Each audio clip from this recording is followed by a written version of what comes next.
This is David Wheaton. The following is a short take from the Christian Worldview radio program. You can hear the full program at thechristianworldview.org. Give us more direction on this element. First of all, Deuteronomy 6 and 7 tells us that we're to teach our children when we lie down, when we rise up, when we walk by the way, and when we sit down.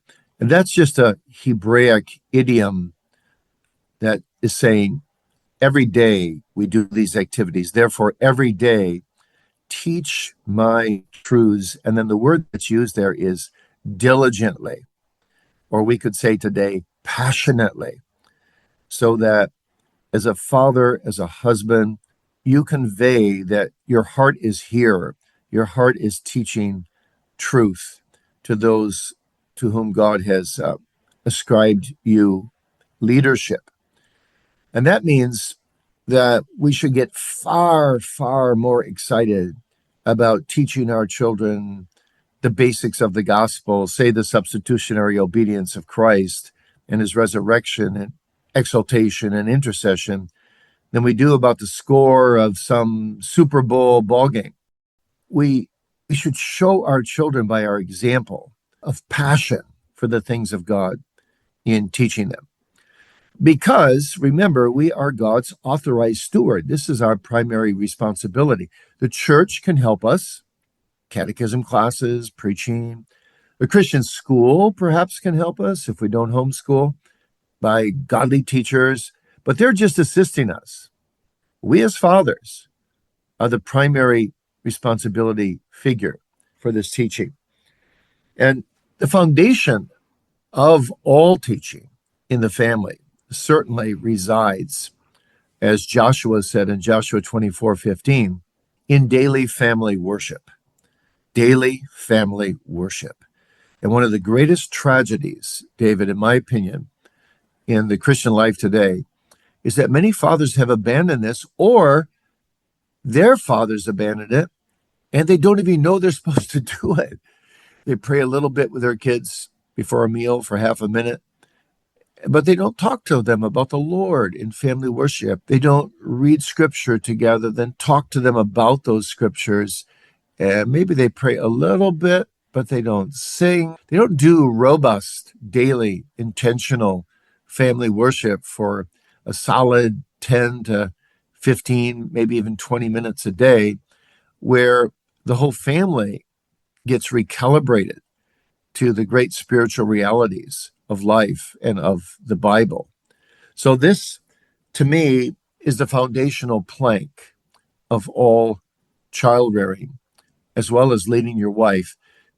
In family worship, if you go through the whole Bible, I also have written with several other guys a book called Family Worship Bible Guide, which takes the two major takeaways from each Bible chapter, spells them out in one paragraph, and ends with a question.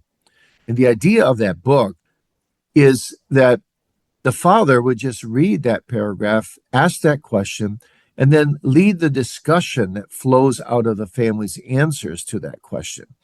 And if you read through the whole Bible in family worship, it used to take us about 2.5 years. My wife and I still do it just by ourselves now that we're empty nesters.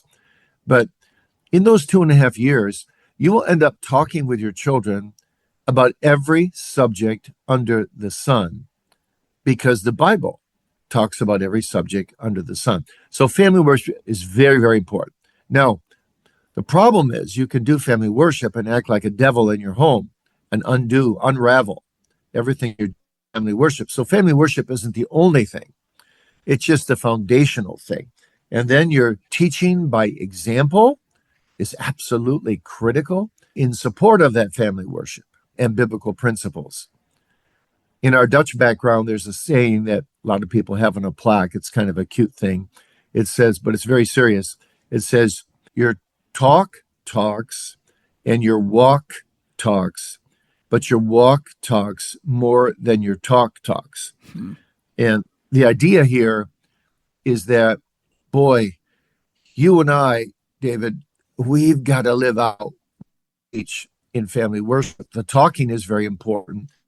Sharing our struggles to a degree, sharing our joys, sharing how the Lord has led us just by spiritual, conversational integrity and Bible-centeredness, God-centeredness.